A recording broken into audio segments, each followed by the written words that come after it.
Good afternoon, everyone. Let's begin.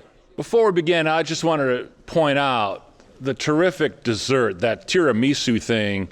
I would line up and eat 17 of those and feel bad, but definitely jump in if you can.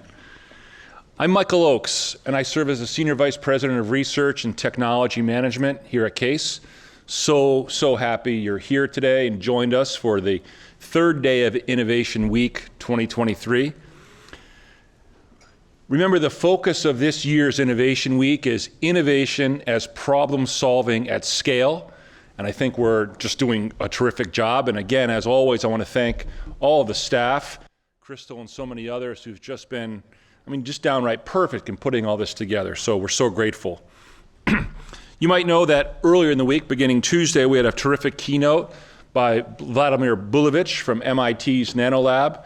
And I was certainly inspired by that, and particularly his notion was data, that it's not just discovery, it's the work of innovation, which can take 10 years and plus, and it's all that hard work that I think we're trying to celebrate, elevate, and really inspire each other in this space this week.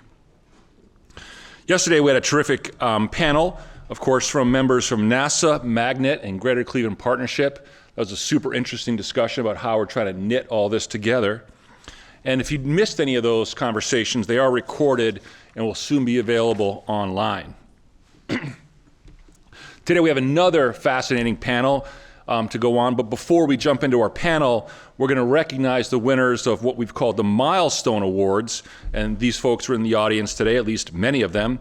Then we're going to have a panel, as you probably know, on corporate engagement and innovation. And I'll say a few more words about that going on, but we have tremendous, I'm going to say, friends from Lubrizol, Lincoln Electric, and even distinguished professors here at Case Western Reserve. Before we jump into the awards and the panel, I want to take a moment and recognize someone very special this week, who is Jason Bradshaw. Jason is the Director of Design and Manufacturing at ThinkBox, our tremendous maker center here on campus. And both last year and this year, he's the one who designed and manufactured the awards last year on the necklace, and this year on the, desktop piece of metal, which is so amazing. And he was teaching yesterday when I mentioned him, so I want to invite him up to the stage today. I've got a small token of appreciation. Jason, where are you? There you are, sir.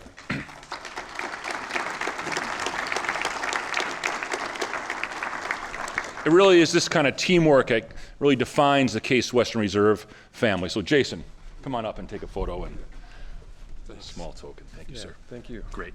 That's very nice. Thank Get you. it? Thank you for everything. You're beautiful. Thank you. Okay. Next, I'm going to invite my colleague and friend Steve Fenning. Steve is the Associate Vice President for Research, and his focus area is strategic relationships, pretty important for today's conversation. He's also, in his free time, which is, 2 hours a week, professor of biomedical engineering here in our School of Medicine, and he's also the managing director of the Case Coulter Translational Research Partnership, which is really such a vital institution here at Case. Steve, of course, has been a key member all week, and he was deeply involved in every aspect of the planning of this week. And he's also been the one coordinating all of the awards, the really well-earned recognition for all the folks this week, including Faculty Distinguished Research Awards we presented on Tuesday, and then yesterday's Innovators of the Year Award. And today, Steve is going to talk about the Milestone Awards, another new award that we're really driving home. So, Steve, as always, thank you for your great stewardship, professionalism, and really devotion to our colleagues and friends here at Case Western Reserve. Come on up, Steve.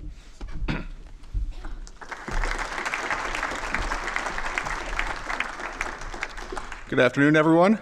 Great to see everyone here. It's been great to see all these some new faces and familiar faces all week. As Michael shared, today I'll be presenting our slate of awards for today for Innovation Week. Today's awards represent significant innovation milestones that occurred over the previous academic year. We have 3 categories for these milestone awards, and afterwards we're going to kind of go quickly. I'm going to ask everyone to stand to be recognized, but if you're able to, afterwards we're going to have some group pictures out in the lobby where the pictures and the light is a little bit better. So if you're able to stick around, meet me right outside and we'll get a picture of all the different groups. The first set of awards is our Inventor Award. This award honors any member of the university who received at least one patent through the university's Technology Transfer Office in the 2023 fiscal year. Receiving a patent is a significant accomplishment that requires a large investment of investigator time and resources, and the validation that the idea is novel and has commercial potential. At a university, in many ways, patents are our currency of innovation. This year we had 57 people who earned this recognition. That's enough people where we couldn't fit everyone onto one slide, so we actually have two slides. I don't know if they're going back and forth.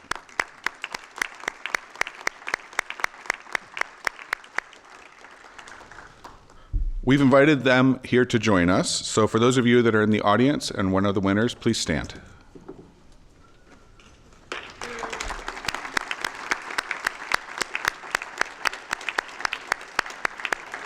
Congratulations to the recipients of this year's Inventor Award. Our next award is the Commercialization Award. This award honors any member of the university community with a technology that was newly licensed through the university's Tech Transfer Office in last year's academic year. This award represents a step further in the innovation process than the previous award. This is a truly significant milestone on the way towards societal impact and demonstrates yet another validation of the potential of the technology to improve society. We had 25 recipients of the award for this year, and you can see them all listed on this slide.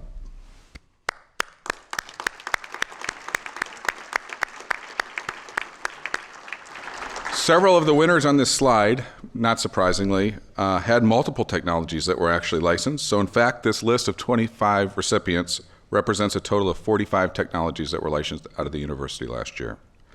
There is a story in the Daily Today that lists the winners and their specific technologies, and I definitely encourage you to read that. At this time, I'd like to ask all the winners of the Commercialization Award to please stand and be recognized.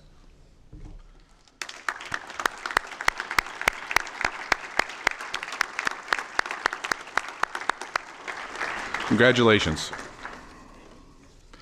And our third and final award is a Pedagogical Innovation Award.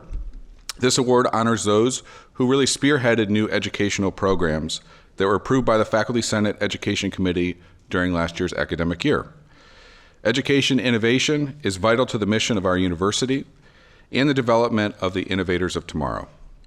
This award honors those who drove innovation through the development of new curriculum and programs at Case Western Reserve University. This year there were 14 winners of this award, and their names are listed on the slide.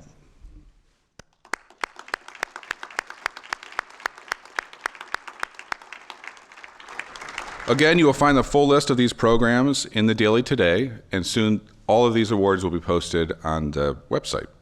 At this time, I ask all winners of the Pedagogical Innovation Award to please stand and be recognized.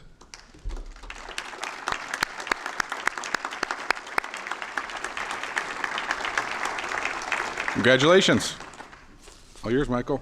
Oh, one plug while Michael's walking up. I know he's going to plug this later, but tomorrow is our poster session, which is a really fantastic experience to get to know both students and other colleagues in kind of a nice, fun, social environment.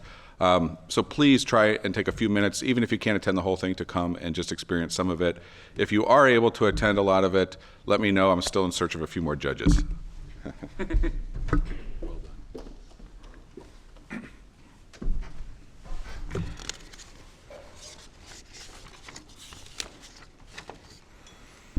Well, Steve, thanks for everything, as always. We're going to have a panel on innovation and corporate engagement with some terrific folks I'll introduce in a moment. A little rationale for why I sort of wanted this panel this year especially. I assume that many of you, if not all of you, know that corporate partners in the R&D infrastructure of, well, America and other places is just so vital, and I think increasingly vital. Universities such as Case Western Reserve and other leading research universities play a pivotal role in discovery and innovation, and have really since about 1945, give or take. But the role of corporate partners is increasingly important. And it's not only in the traditional sense of getting a bilateral research contract from, say, Lubrizol or Lincoln, but rather partnering, and I mean really partnering, with these tremendous organizations in our neighborhood to do great things. This might be going to the federal government for collaborative research grants, working with other players in our ecosystem to do good things for our community and the world. The relationship between universities and corporations has been up and down over many, many decades. I actually think that we need to lean in more, scientifically and engineering more with our corporate partners. Some of you know that one of my favorite things to do lately is to encourage engagement from corporate researchers, many of which you know, and our university scholars of various stripes. I like to put them in a room, a nice room with some food and a little bit of scientific lubricant, typically Chardonnay, and just let them talk. And the reason that's important is because the corporate researchers and scientists can describe what problems they're facing in production or discovery, and our university researchers and engineers can talk about what they're working on. That exchange of ideas, exchange of problem solving, can hopefully, of course, help us, help our corporate partners solve problems, but then we also in turn receive new questions that we might bring back to our lab for fundamental discovery. That's that virtuous cycle of the research enterprise. It's not a linear process, it's circular, or over time. So the idea of a corporate partner and a research university, amongst many other institutional partners, is so vital to the future, problem solving, worrying about climate change and other good things for the world, that we have to work on all of this together. So that's why I really wanted to have this panel. So I'll invite them up sort of one by one, and I'll give you a moment for applause. First is Julie Edgar, and she's the Senior Vice President and Chief Technology Officer at Lubrizol, a really important company for Case Western Reserve. She's responsible for leading Lubrizol's continuous innovation. She joined the company in 1995 as a research chemist, and over the years she's had several tech leadership positions at Lubrizol in the R&D community, especially as Chief Sustainability Officer. Julie, welcome. If you don't know, for those of you who aren't aware, two brothers, Kent H. Smith and Albert Kelvin Smith, were both Case Western Reserve alumni a couple years ago, and were both among the original founders of Lubrizol, so we've got a deep history. Our next panelist is Steve Sumner. He's the Vice President of Corporate Innovation at Lincoln Electric. Steve is responsible for leading the incubation of new businesses that leverage Lincoln's core competencies. Specifically, he leads strategy for EV charging solutions, something pretty important, and helps accelerate the commercialization of the company's additive technology. Steve joined Lincoln in 1987 as an engineering trainee in the machine R&D group, and he's had several leadership positions since then. He's also an alumnus of Case Western Reserve and holds an MBA from Weatherhead School of Management. Steve, welcome.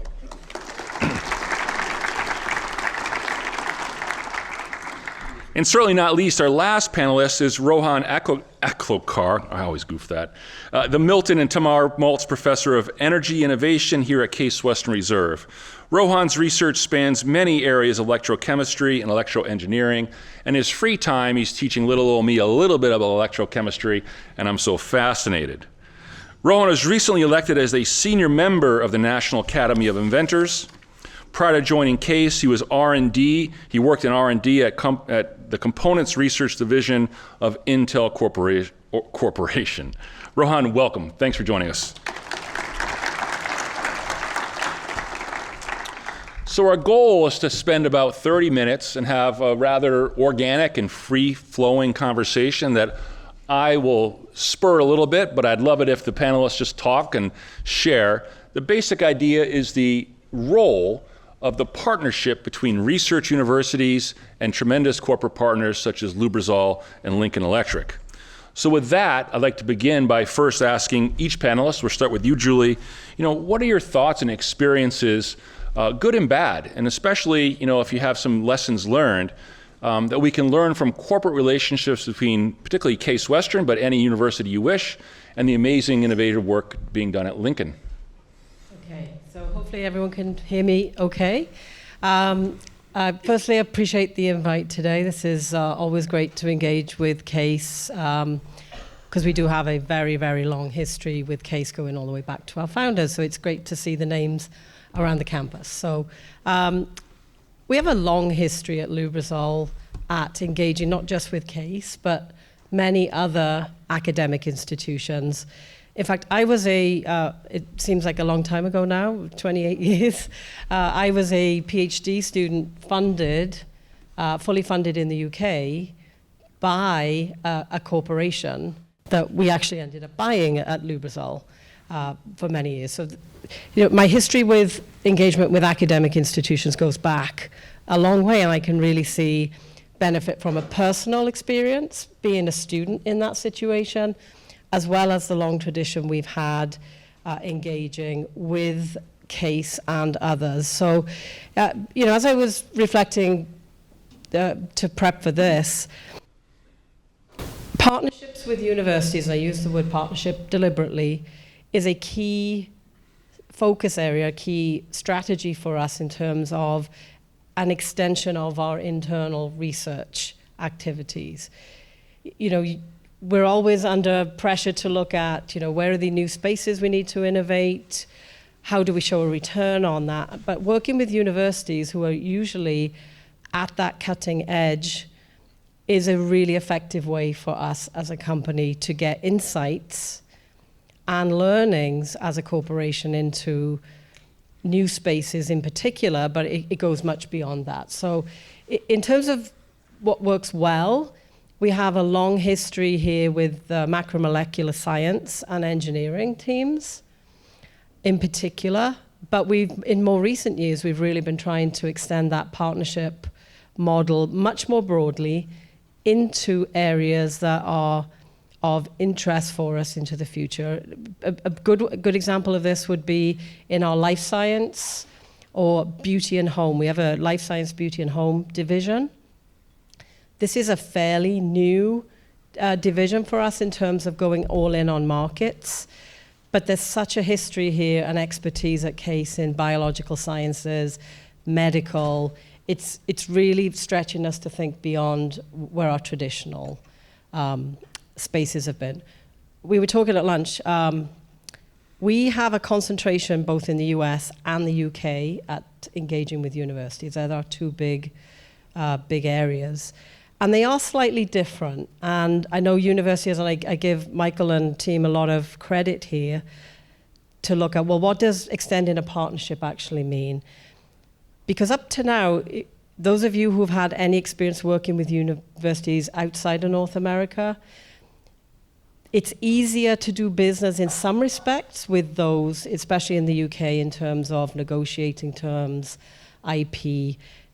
Universities here bring different strengths, but if there's a way to, how can we get both locations to, be strategic partners for us, not just on that opportunistic engagement. So that's, I think, the big opportunity here. Terrific. Yeah. Steve? Yeah, I'll maybe build on that just a little bit from the Lincoln Electric experience. We have two partnerships with Case Western, one on the metallurgy side and one on the power electronics side with the electrical engineering group. And one of our key leaders, Dr. Badri Narayanan, teaches here. I don't know if he's an adjunct professor or whatever, but in addition to doing all the things he does at Lincoln, he's routinely on campus teaching classes in metallurgy.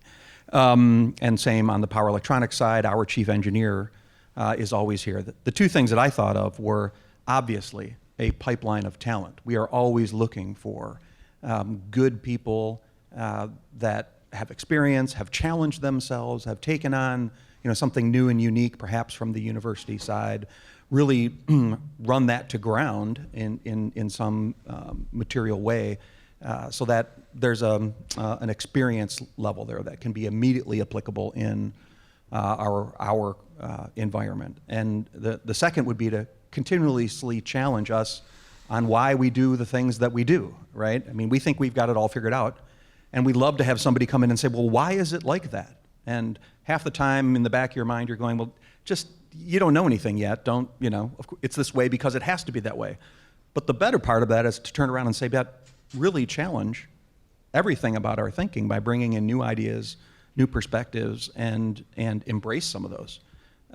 So we find a lot of value in having those kinds of relationships on the corporate side. Can you guys hear me? Mm-hmm.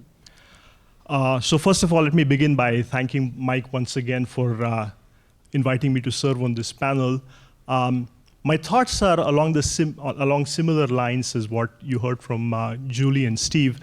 I want to begin by talking a little bit about my student experience. When I was a student here at Case Western between the years 2001 and 2004, my research advisor at that time really introduced me to industry interactions as a student.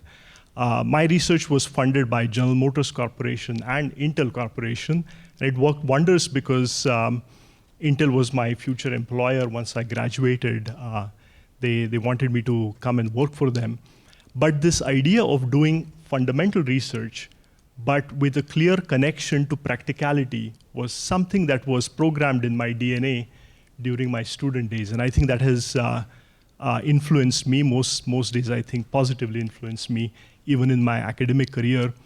I can give a few examples of where we've had very successful industry interactions in my time here as an academician.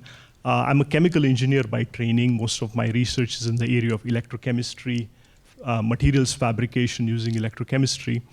And we had a company by the name of Atotech. It's a German company. They, at one point of time, thought of Case Western as a strategic partner where they were funding research in 3 different departments, 6 or 7 PhD students every year, all funded by Atotech, and 3 of their employees stationed on the Case Western campus, working together with faculty members and with students. I thought that was a wonderful example of an integrated relationship between academia and industry. That model, although very successful, and I know there are other schools like the School of Medicine where this particular model works really well, is hard. And what I've experienced in recent times is different types of mechanisms which are actually beneficial to academic organizations as well as industries are taking shape.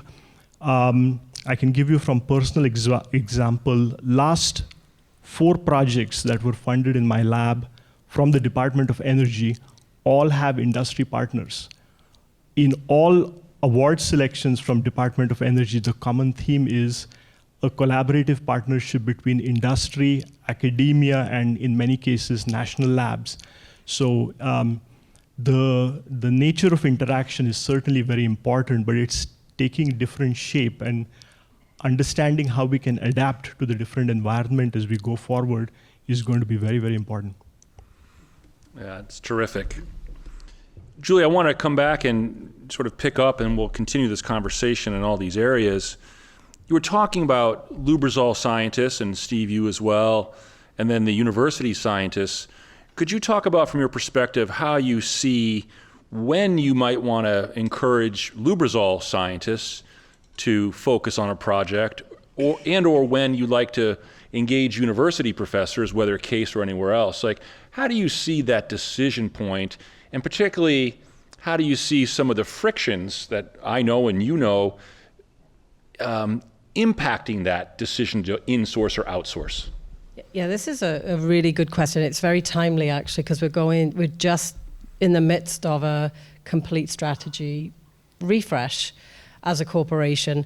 And one of the key pieces to that is, if you look at technology, the technology needs for us to be successful into the future in the markets that we operate in, we really have to do a much better job at road mapping. We call it road mapping technology, or blueprinting it. And I don't think, in most cases, there may be some, you have a technique that we don't have, and we do a lot of that. But if we do this right, and you're road mapping a space, and electrification is one actually for us, sustainable chemistry is another, data analytics is another. It should be on a continuum of there's a role for a university to play within this certain time frame, and then if it's more near term, that's where we as an organization, we've got to sort of bring it backwards, right?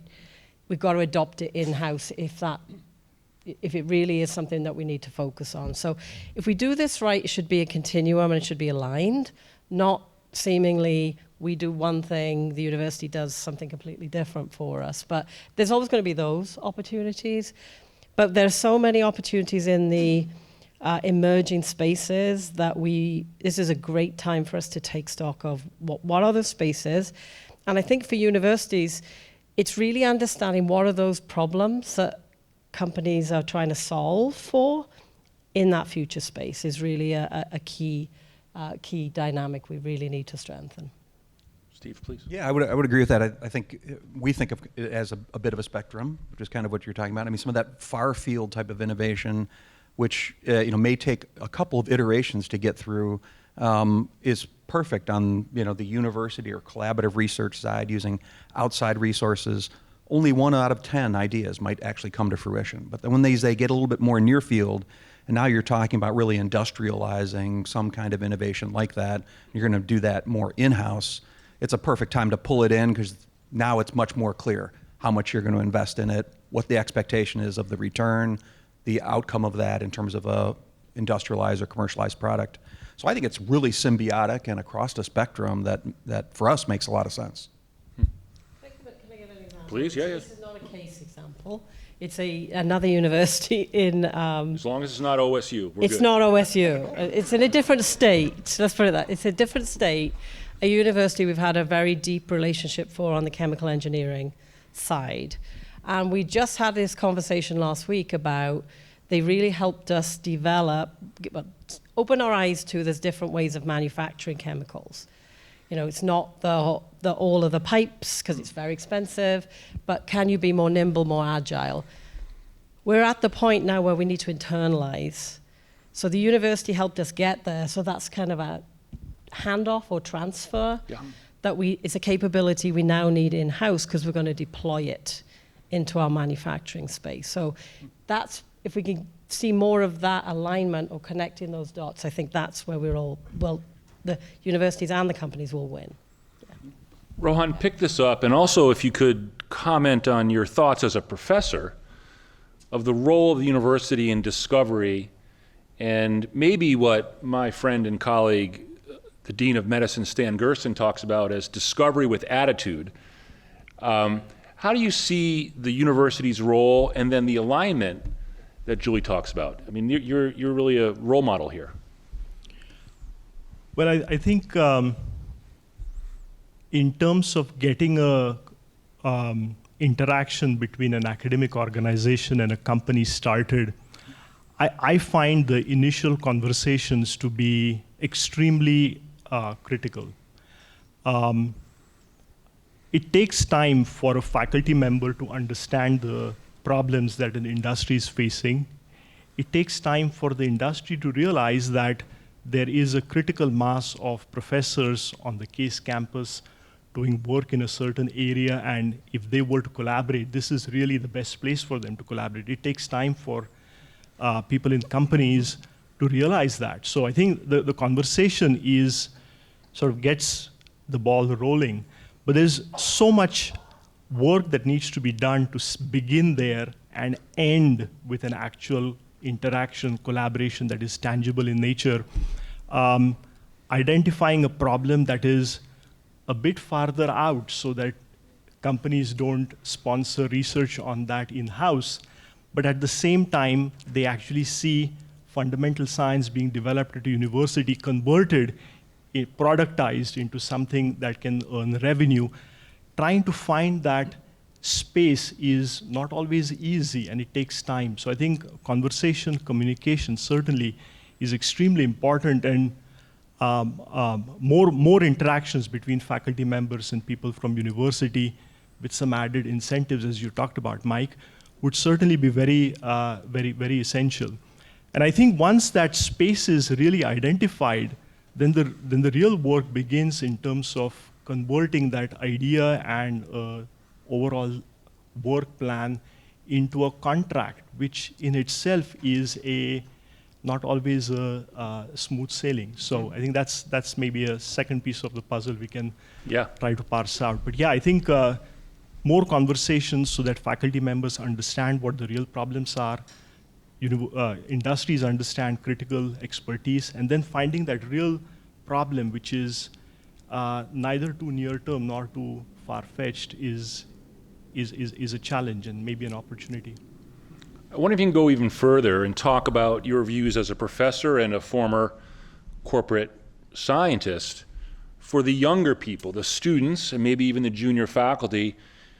When I was younger, there was a sort of a bright line between the academy and industry. Very few bridges, and the idea was that if you left the academy, you were gone.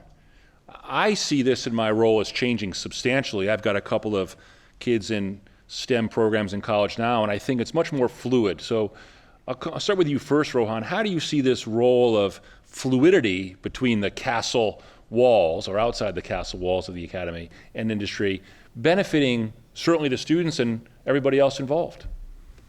Well, I think the place I would start there is for students to realize what it means to work in collaboration with industry. When students join a PhD program, for example, since we are talking about research-related matters here, I think for them to understand that it's not just a industry-funded project, but it allows them an opportunity to talk to someone who is not their research advisor, may have complementary skills in industry, helps them in more ways than one. I mean, it's a different subject matter expertise. They learn communication skills, may open up doors for internship opportunities for the students, and those internship opportunities usually lead to employment opportunities. So I think having the students realize that early on is extremely important. And I would say here, a lot of the students who join my research group come in with that attitude that they actually are going to work on applied problems that are not just going to lead to papers, but commercializable technologies where interacting with industry, small businesses, large businesses, is not a nice have, but actually a must have. Steve, take it from your perspective. From Lincoln, I imagine you're delighted to have young people collaborating, and it becomes a talent and intellectual idea pipeline for you. Yeah, I was actually really pleased to see, I didn't know this, the awards for things like commercialized ideas, right? Because at the end of the day, for us, we like research, but it's not research for research's sake. The outcome has to be something, largely, that we can actually do something with, actually, produce a commercializable or industrializable result. So yeah, we love that interaction. We like to have people long-term spending time so they get both our perspective and the realities of making a product at scale that you talked about, plus the fact that, yes, we're trying to push some boundaries on the science side and change what we're doing for the better. So it has to be both of those things, we think, to get the biggest benefit, not just obviously for the student, but for our company at the same time. Julie, how about you? You got a terrific program at Lubrizol for help our younger folks, and maybe talk about that a bit and what's working, what's not. Yeah, so we do this in different ways. We sponsor PhDs, we provide scholarships, but even if I go back 28 years or 30 years really to when I started my PhD, so I was sponsored by a company, but as part of that program, because the UK is not very big, the advantage we have here is locality to companies like Lincoln and Lubrizol. But I used to go and spend like a month at a time, like twice a year, working in the labs at, it was BP Chemical at the time, but it would be Lubrizol today. That, as a PhD student, was really helpful from you can get really introspective if you're really deep diving on one thing, but it was getting out to see actually maybe what the work I'm actually doing is really useful or is potentially useful into a corporation. So, and you get to see a lot of the things that you were describing, the more softer skills, and vice versa. I think certainly at Lubrizol we need to do a much better job. We've had some success of sending people to come here. We talked about having embedded, people coming and teach. We've had some history of that, but the past few years we haven't been as diligent about that. So creating those real connection points that are based around work that we're doing together is really something we should do more of, quite honestly. Yeah, indeed. Yeah. You want to run with anything, or I have more questions, but if you want to pick up on something, any of you? Nothing really to add at this point. Okay, great. One more point to something that Rohan said before around when we look at universities, so understanding the problems that we have or the challenges or just the future spaces that we're trying to go to, I think there also has to be a realism of, is there a match to the capabilities in certain institutions? And I'm not saying you guys aren't doing that, because I think you are, but we do the same thing internally, right? So really picking those spots where we see a true win-win collaboration, and I think that helps us all going forward. Steve, maybe you can talk a little bit about your own intellectual professional journey and how you came into this role as CTO of a major leading and certainly creative company. Yeah, well, I mean, started with a mechanical engineering degree, and 37 years ago, walking into a company that I had no idea what they did, but just recognizing, I'm on my 8th career within the company, recognizing that there are lots of different opportunities if you, my whole career was see a need, fill a need. If there was something going on that I thought was not right, could be improved, let's put it like that, right? Hey, run to a problem and present yourself and say, I think I can help solve this problem, has been my whole career. But constantly learning. I'm a mechanical engineer by working in one of the largest electrical engineering, power electronics companies. We're the world's largest welding company.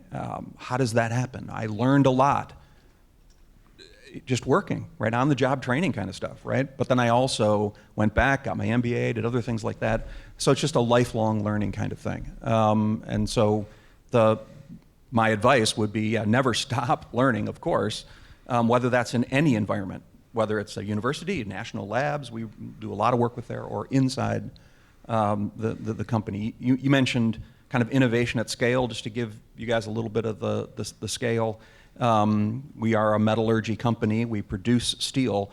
In Mentor, Ohio, 1 million pounds of steel walks in the door every day, and 1 million pounds of steel walks out. We make enough of the welding consumable to circle the globe 1.5 times every day, so about 37,000 miles of finished product. So, I mean, that's not a small... So when an innovation comes in and we start talking about, like, hey, let's do something different, the simple scale of implementing something in a manufacturing environment that large, it may be frustrating for some people, but just recognize that there's a lot at risk. In our additive 3D printing space, the last part we printed was as big as the stage. It was over 10,000 pounds.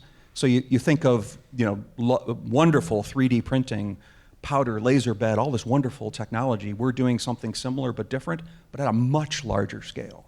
And so just innovation in a space like that looks different than what you would see in a lab here, but obviously is still applicable. But it's at scale, and that presents some challenges.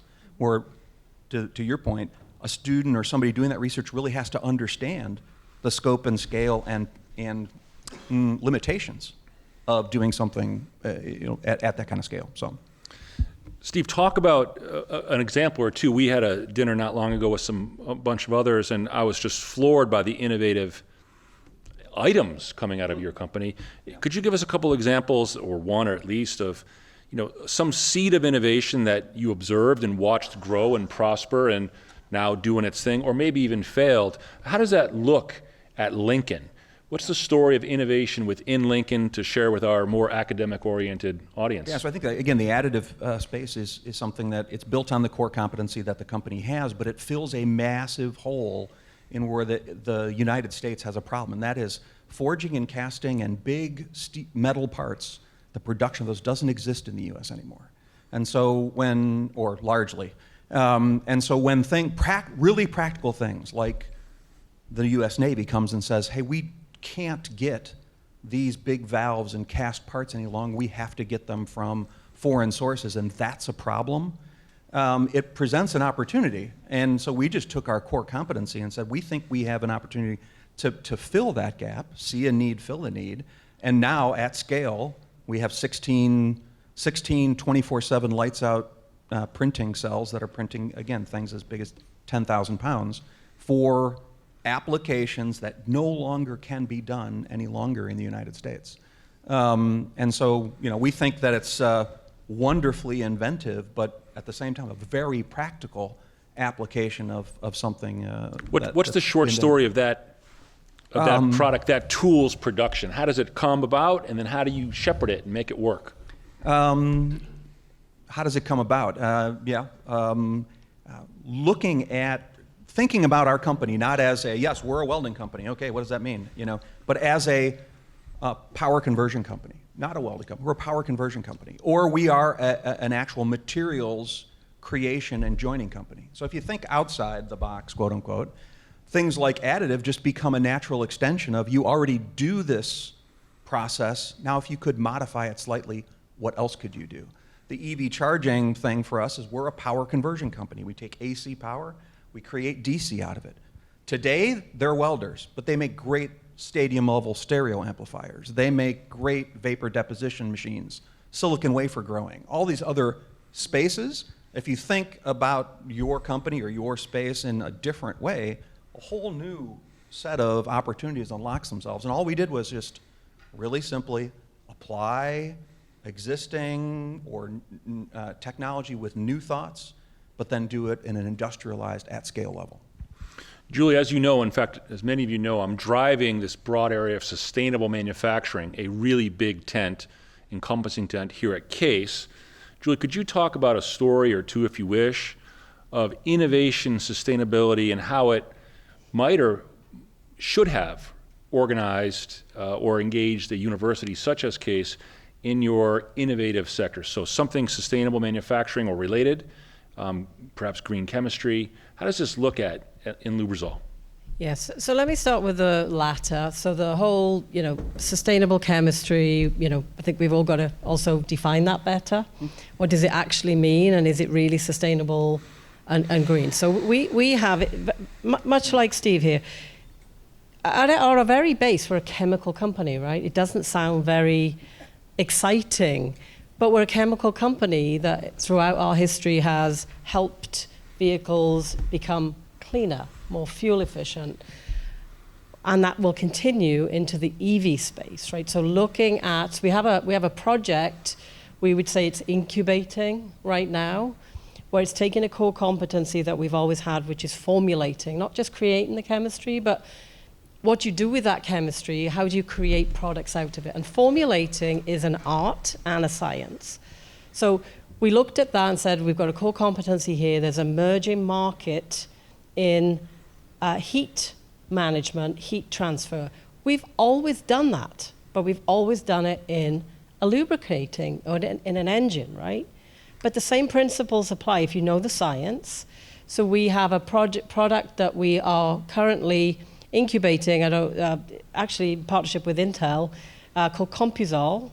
It's a heat transfer fluid that allows computer servers, and think about AI here, to go cool, to really operate cool. If you think about the advent and the growth of AI, it's going to require a lot more compute power. So, and that is, you're reducing energy, you're reducing waste, you're bringing the heat down, you're taking up less of a footprint to be able to deliver that type of technology. So that's one example, as well as we're looking at, naturally derived. That's really important in our beauty and home markets. If you think about consumers, we're all consumers. There's a real trend towards natural. But the balance here we have to take care is it can be natural, but not as green. It depends on how you make it in terms of the manufacturing. So it dovetails in terms of your second question here around what are we doing to make our footprint or the way in which we make our chemistry or products different. And we're looking at, like everyone, the easy things, easy in terms of they're easy to identify, hard to implement, the different sources of energy. But we're also looking at different ways to manufacture, so much more modular. So the chemical plant of the future, certainly for a specialty chemical company, not like the big ones, is going to be more modular. And by definition, that will be much less energy intensive. You can put it where you need it. and you're not shipping materials all over the world. So process intensification is an area that we're really spending a lot of time. How do you make these processes much more efficient and effective and agile going forward? But they couple together.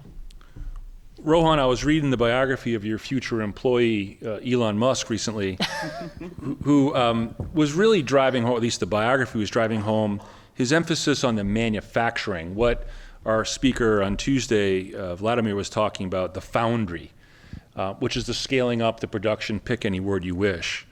How do you see your role as a university professor and inventor with an eye on ultimate scaling, perhaps with corporate partners or not? Tell me about inventing an e-chemistry and the sense of scale, production. That's an excellent question. I find it easy to answer that by giving you an example. As a chemical engineer, and I'm sure Julie and Steve know this, coming particularly from the steel industry, a huge amount of carbon dioxide emissions associated with chemical production is metal production. Something like 10% of all CO2 and greenhouse gas emissions can be pinned to metal production. This is an area where electrochemistry, particularly my research, has an enormous role to play. This is the most exciting thing currently I'm involved in as far as research is concerned. And as far as scale is concerned, it doesn't get bigger. Steel production is one of the top 5 chemicals produced around the world. Chlorine, caustic chemicals that you hear about in pulp industries, paper, food industries are produced at hundreds of millions of metric tons per year. So this is a massive, massive industry leading to massive amounts of CO2 emissions, and sustainability, as you pointed out, is integral to future of these industries. One of the things that we are doing in my lab is we've developed a process which is called molten salt electrolysis. And my 1-minute spiel on what molten salt electrolysis is, you take table salt that you find at home, you heat it up to very high temperatures until all of it melts. And this is a pool of ions that you can do interesting electrochemistry in. So that's all you need to know about molten salt electrolysis.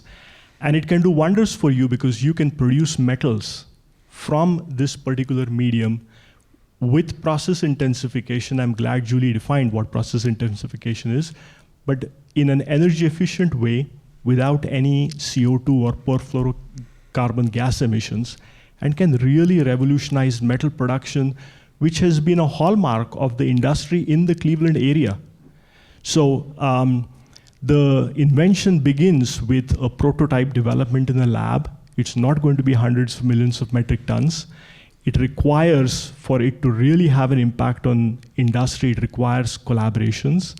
It requires industry engagement. We are engaged right now with Cleveland Cliffs, which is, I believe they are the largest manufacturer of flat roll steel in the world.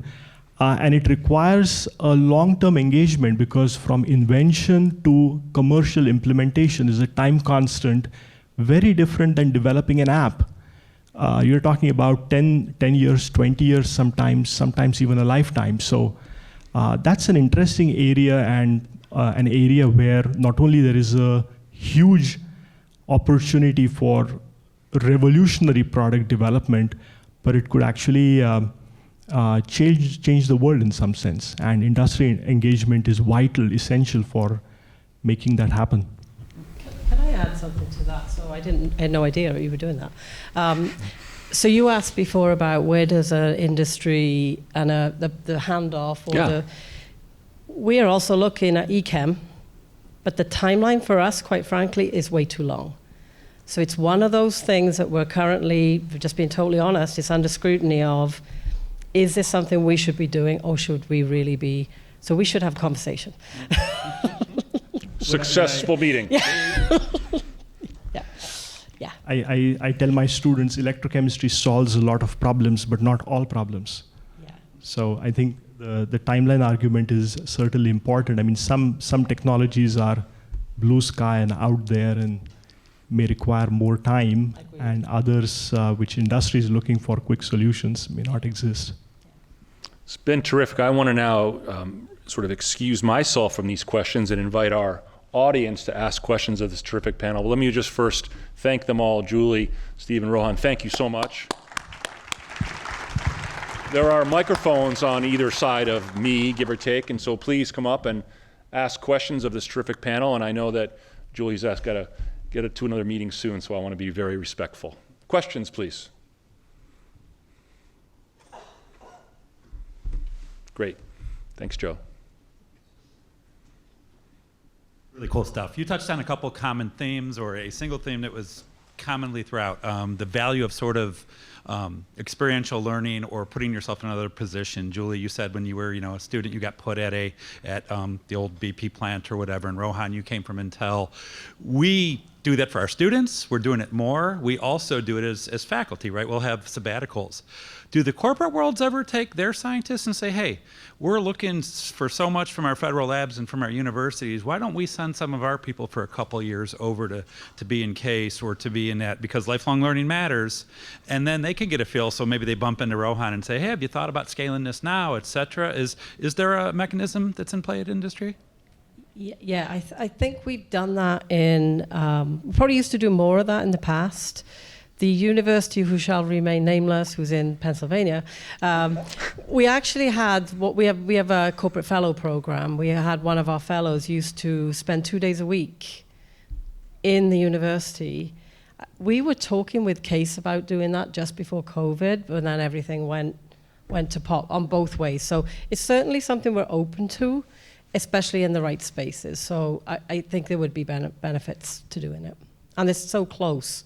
We're so close here that it should be something we definitely do. I agree. I also would say I wish we were more enlightened in that way than we are, because obviously, we do it, not a lot. Just the near-term,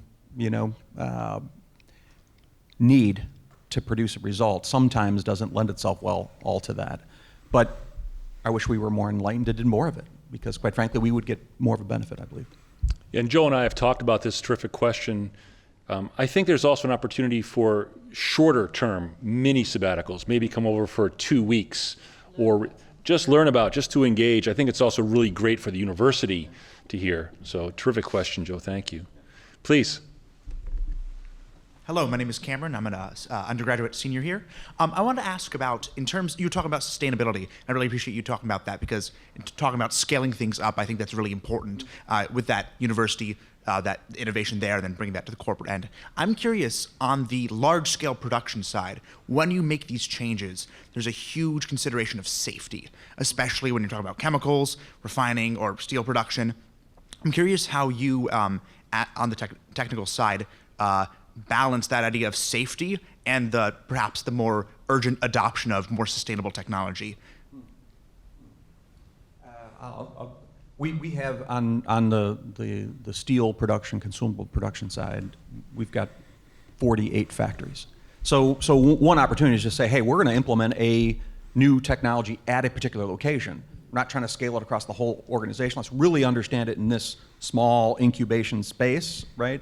And then if it has broad applicability. So we're willing to make those kinds of investments, and then you can turn around and say, okay, now how do we implement this new technology in the proper way, whatever it is, if it's around safety or if it's around any other aspect to it. In our world, we design our own production equipment. It's not like you go out and buy something, a wire drawing line. We make our own. And so there's a tremendous amount of upfront engineering, not just on the product side, but the product production side.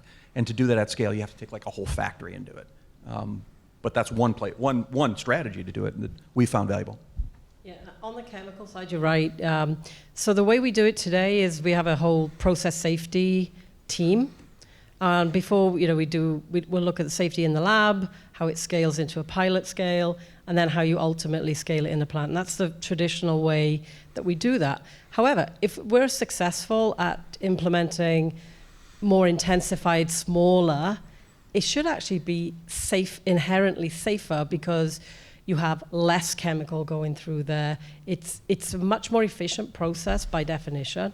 It won't work for everything that we do, But we take the similar approach. We'll adopt it. Let's pick a plant where the growth is going to be, and then if it works, then we'll scale it to other plants. But I'm glad you asked about safety. Yeah. Before that question gets asked, which I know will be, I wonder if someone from either an associate dean or a tech transfer person might ask about some IP questions, but as they're contemplating those questions, please. So, Particularly people who work for me, they might want to ask a question. the panelists, talked a little bit about, thinking about the, say, 3 horizons and McKinsey model or TRL levels, right? And some of the gaps, and how do you continue to focus on your short-term needs and the long-term needs, near field, far field. And I'm curious to know what your experience has been with consortiums, either university industry consortiums or industry-specific consortiums, in sort of that pre-competitive phase, as well as, as a mechanism to, I'm looking for frameworks. Has that been a useful framework in bringing together researchers from your institute, from your organization with academics, and playing a role there? And what have the challenges been? IP being one, I'm guessing. So if you could comment on that, I'd appreciate it. So we've had participation in many different consortia, both in the UK, in the US, and also in Asia Pacific too. And some are more successful than others. Where we've got a really good, effective one actually going on in the UK at the moment around the University of Nottingham is a leader in sustainable anything. And they have a consortium approach to that, and we are one of several companies that go into that. The reason that is successful today, it's got a very clear mandate, a very clear remit, and a really effective operating model about, what you can talk about in that consortium and what you can't. And the biggest hurdle for us anyway in any consortium is we're usually in them with our competitors. It's not necessarily universities are not the issue in a consortium. It's the competitive space because of anti-competition. So we just have to be really clear about, is this something that, given the anti-competitive space that we might be entering here, that we're really going to get something out of it? In some cases, we may choose to be part of the consortium just from a learning about and like a listening mode rather than an active participant. But it really depends. I think the best example we have is one in the UK at the moment. We might need a field trip. Yeah. Yeah, I don't have too much to add. We had a really, really successful consortium type of relationship with one of our customers, NIST, a couple competitors. But what made it work for us is that there was a very, very clear target. And so you could very clearly just know that you're making progress, because unfortunately consortiums get really messy at times with a lot of people involved or different companies. So a very, very clear target was beneficial for us, but we got a great result. Thank you. Chris. So for those who may not know who I am, I'm Chris Zorman. I'm Associate Dean for Research in the Case School of Engineering. And Michael might think he's coerced me to ask a question about IP, but I shall not be coerced. I have a different question to ask. He can ask his own questions if he wants to. And this one's, I think, directly mostly to Rohan. So in my position, I see one of the biggest challenges in universities engaging in industrial-sponsored research is timelines and structure. The university is geared to engage in funded research from the federal government and other agencies with respect to faculty leading research and students executing the research. And I think that funding from industry is not tied to those timelines and those structures in any way. So I'd like to know Rohan's opinion, as well as the other panelists, about the role that professional research staff and research faculty could have in amping up industry-sponsored research. Well, that's a good question, Chris, but I'll tell you from my point of view, the two mechanisms, federally funded research and industry-funded research, the gap between those two mechanisms, which existed 20 years ago, is narrowing rapidly. If I look at federally funded research today, it is milestones driven. It is delivering on showing prototypes. It involves intellectual property generation, all the things that we see in contracts that we sign with industry. So I think it involves, by the way, hiring of staff to accelerate the pace of research. So I think I would turn around and say, how can we as an academic organization adapt to the rapid changes in how federal funding mechanisms and, for that matter, industry-funded research look like?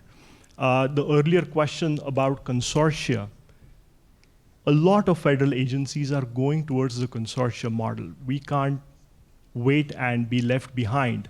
Do we have mechanisms in place to get companies, 10, 20 companies, and build an umbrella of a consortia so that we have growth in our research funding? Do we have faculty members willing to do that? Do we have support structure around it? Can we work out effectively intellectual property agreements or pre-competitive IP? I think a lot of this is really us asking the tough questions. Where is federal research going?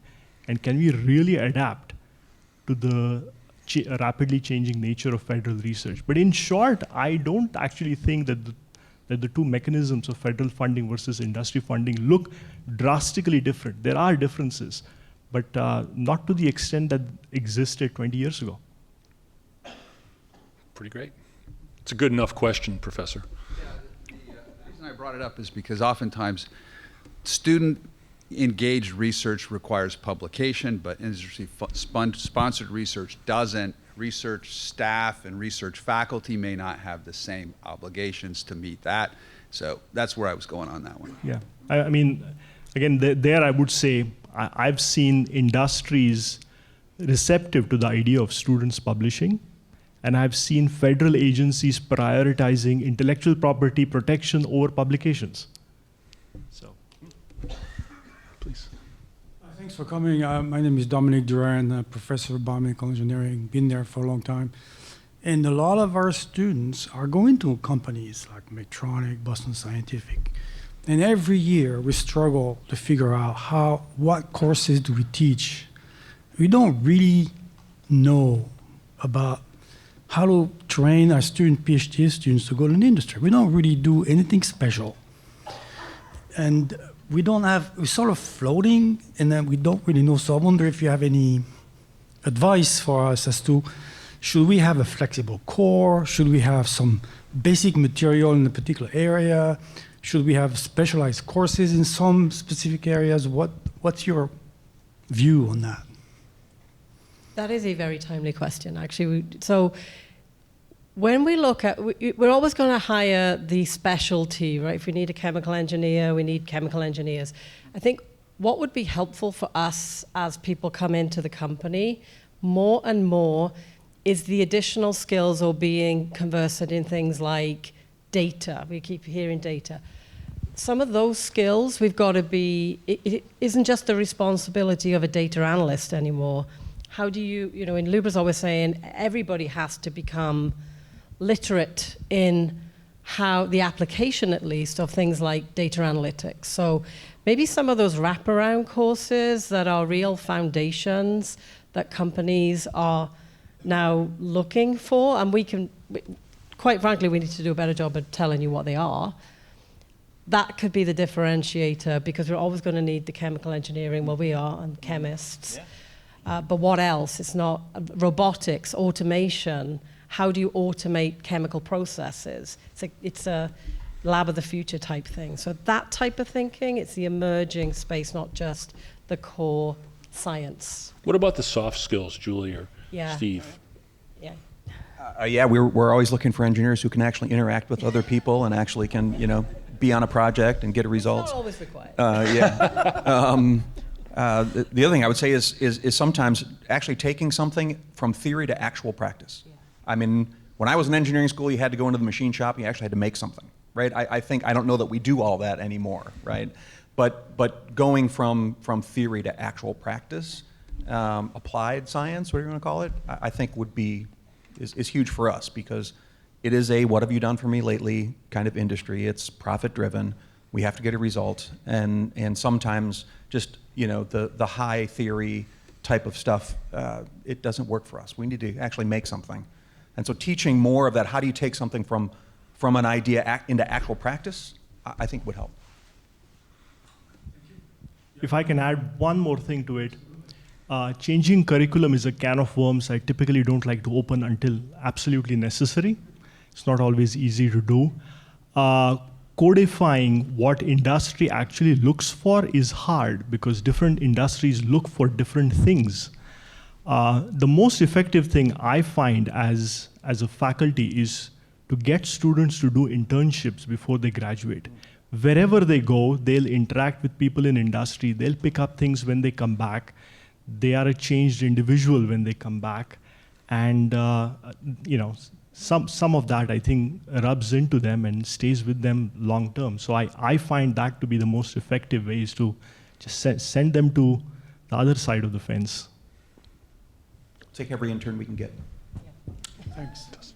We do. So I don't have an IP question and have less at stake, so I'm going to yield my position to Daniel here. Oh, goodness. Oh. So unlike Chris, Michael can compel me to ask a question on IP. So, early on, Julie, you mentioned that there are some differences between working with universities across the pond and here in the States, and you referenced IP. So I'd be curious specifically what you see as those differences, and then more broadly, what makes the transaction just go more smoothly? I mean, people always get a bit uptight about IP, but there must be institutions that you work with where it's just easier, and what is it about those institutions that facilitates the interaction? Yeah, so let me just also say, look, there's some stuff that we as industry have to think of through differently around IP too, and we're already doing that. If I contrast a sponsored PhD in the UK, and we do a lot of those, and we do them here, the way, this is generalized, but in the UK, the industry, the company sponsoring or paying for, if it's fully funded, owns all of that IP. Now, it doesn't mean to say the student name goes on the patent, their affiliation to the university goes on the patent, publication, we're always looking at publications, provided it's not something really, really early. So that's the sort of one end of the scale. I will say universities in the UK are probably trying to come a little bit closer to the US. But I think it's not just the universities, it's also companies. We need to be thinking about, if it's a true partnership, really setting out what those milestones, or how are we both going to win. I think the most contentious we ever get into, or it takes a long time to get through, is either who owns IP and or do we have exclusive rights for a certain period of time. So I think we're narrowing that, because we realize we can't ask for everything, but there is a difference in how we approach that both in the UK and the US today. Yeah, I don't have too much to add, other than we are always looking for that kind of near-term application, right? So for us, having advancing a technology but having exclusive rights for a short period of time has been very practical, rather than just get into who owns this forever. Hey, let's turn this into something, right? And give us a bit of an advantage for a period of time, and then after that, we're good. Yeah, and that's the piece the company, I think we're all more open to that. Yeah. It's a good question. Let's upgrade your carpet in your office. It's good. If that's what it takes, I do have a slight IP follow-up then. Go after your couch. Yeah. So along those lines, I do have a different question, but I wanted to follow up a little bit on that, which is interesting that a lot of us are developing what we like to think of as fundamental technology, right? So you're talking about electrochemistry, and it has application to a particular industry, but as a faculty, we hope that it has a much broader application. So I think that between the UK model and maybe what we try to do is maybe put defenses that are field of use that are highly relevant to you, but keep it open so those places that aren't your competitors, we can still push that technology in other directions. Absolutely. So I think that would be a model. I want your opinion. I'm making a statement, but it's a question, right? Yeah. Is there a way we can work that model in such that as faculty, it's fine. It's actually like pre-investing in the IP, which is actually a nice model, right? Yeah. So rather than trying to go get you paid later, you're paying up front. But it gives us still the flexibility then to go broad application in what we're doing. So Yeah. that's my IP question. Absolutely, because that's what we do actually when we create a patent too, right? You put a field of use. So that is a very practical way that I think we've tried some of this with some success, but that's the openness I think from both sides. I think it's a great idea. We're happy to take a particular idea and take a very narrow view of it and say, okay, that's the part we're going to apply. We don't care what you do with it anywhere else. This is the part that we're going to, try and do something with in the market. I think that's an attractive idea outside who owns what, who's the owner of the patent, all that kind of stuff, and who's the licensing with. My question, though, outside of that, when I get the new carpet now, but my question actually is, we've talked a lot about the success, and I fully believe that the connection between industry and academia is strong and needs to grow. We've talked about things that are successful, that other unnamed university in Pennsylvania. There's thousands of other universities, right? So what I'm curious about is how do you start that engagement, right? Somebody's bottom line budget's eventually going to have to put a line in there that says we're putting X dollars towards Case Western Reserve University. How does that start? What's the right way to engage those partners, both from you as the corporate to find the partners, and what do you want to see from us? Then from the from the academic side around, if we have it as like, what have you done to engage that in partnerships? Yeah. So the university in Pennsylvania I mentioned, that was a specific area that we're engaging. There's a lot that we've done with CASE that's really, really good. And I think the most recent one in 2019, I don't know if everyone's aware of this, we entered into a 5-year strategic partnership. And it was truly strategic with CASE in that it had not just a research element to it, it had a philanthropic piece to it. So to me, that's a true partnership. It expands beyond where we've done that in the past. The reason that came about, we have long, deep relationships with CASE. We have probably, I'm probably not exaggerating, hundreds of CASE graduates working up in our Wycliffe or Brecksville facilities. So the alumni is a really good, relationships we have with faculty is another way. And then the lady, I think it was Anne, at the time, very persistent in reaching out to say, let's look at a different model. So it wasn't one thing, it was lots of tentacles into this school because we've got such a long history. But then it was, we were, let's try a slightly different model. And it's been great up to now. Yeah. From our side, I would say that in our industry, it would appear that a number of universities have said, look, we're going to kind of create an identity, become known for a certain field of research or certain applied set of sciences, and that really helps us understand, hey, this one, not that one. I think it could also help on the student side to say, hey, I'm really interested in this particular thing. So rather than try and be a mile wide, inch deep, maybe specialize in certain areas and then get known for that, right? And then you would, become more attractive, let's say, to certain industries. Yeah, and to be honest, we used to have what's called a prize fund. I don't know if anyone's, the Innovation Prize Fund. The iteration of that was exactly what you just said. Let's really look at focusing on areas that A, is of interest to us, and B, that we know that you're leaders in. And you tend to have much more success when you do that. Yeah. The one thing I'll add, Dustin, to this is, if I put my Intel hat on, when I was at Intel, we were actually incentivized to have successful engagement with universities, but we had milestones around it. Yeah. I had to show my manager what sort of return on investment did we get. And one of the very tangible ways of showing return on investment is actually students. If there is a very strong student pipeline that a company builds with an academic organization, then your argument is absolutely correct. The numbers don't change, the bottom line doesn't change, but how do they actually invest in Case Western versus this university in Pittsburgh? Well, they'll do that if they have a strong pipeline of students. I got one more question. We're going to narrow it down to the actual university. Anyway, thank you. You just got it. Yeah, I was just saying, it's pretty clear. It's a good question, Dustin. Maybe we'll give you a floor in some building soon. All right. I got to get carpet. Yeah. You can have carpet too. Please, last question. Thank you so much. Hi, it's a great panel. I just love this. We have a lecture series in our physics department for bringing in different people from industry every week to talk about how they got to where they are. And one of the things, of course, that comes up over and over again is the relative importance of something that you brought up, and of course it's so critically developed in internships, soft skills versus hard skills. And my emotional intelligence gurus hate the word soft skills.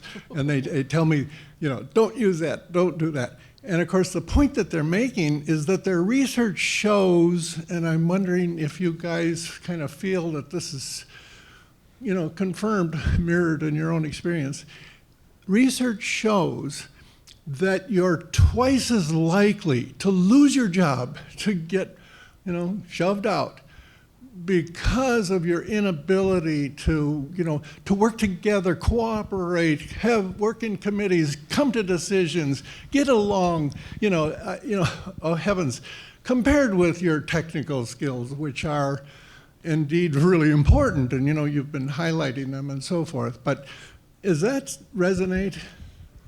Absolutely. So if you become, I'm sure it's the same, if you become an employee of Lubrizol and you every year have a performance evaluation, there are two pieces to it. And they're equally, if not maybe weighted the other way. What you did, what you achieved, and how you achieved it. And the how you achieved it piece is how you, are you easy to work with? Did you, trample on someone? So it's as important as the technical skills. And if I look back at people that have left the organization, either on their own accord or not, it's usually, a vast majority of those it's not usually capability, it's they were difficult to work with. They don't play well with others. So it's a great question, and we'd be, it doesn't have to be me, but we'd be happy to have some people come and talk to groups about that, the importance of developing the skills. Yeah, but we follow the Wooden principle. I don't want the greatest player on my team. I want players that make my team great. That's just a fact. We've had many people that would be technological experts in their field that have failed miserably because they simply just cannot work with others. Yeah. And it's then a people, shame. Yeah, it's a shame because people won't work with them. Yeah. Well, I didn't know the statistic, but I fully believe it. Yeah. But I'm not so sure the statistic is specific to industry. I would say the importance of soft skills is true everywhere. For sure. This internship really helps. Without a doubt. At Lincoln, the training program to become an engineer at Lincoln is 8 months long. Yeah. And it's about you learning Lincoln learning you, but it's also, can you operate in an environment that will help us advance our cause? And a lot of that is, quite frankly, do you fit? Yeah, and there's one of the stats I was reading the other day. So I think 2 years ago we had 16 interns from CASE. We hired 20% of them, and I can guarantee the 20% had the technical and the soft skills. It's great. Well, I got a couple words after we finish, but let me just say, what a wonderful panel. I've learned a ton and really enjoyable. So thank you so much. I can tell you at CASE, we really look forward to working with all of you and really enhancing our partnerships, not only with Lubrizol and Lincoln Electric, but a few others in our key area.